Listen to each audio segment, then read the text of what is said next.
Assalamualaikum students. In this video, we'll learn about the basic conditions for SHM. There are two basic conditions for which the body or motion possesses them. Then the motion is said to be simple harmonic motion.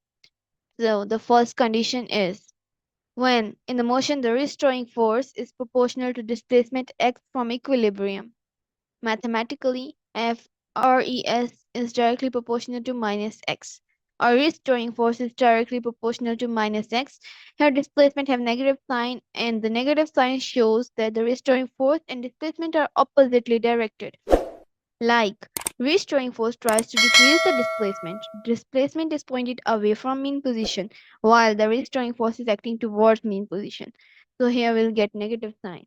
The second condition is when the acceleration a is directly proportional to displacement x from equilibrium position.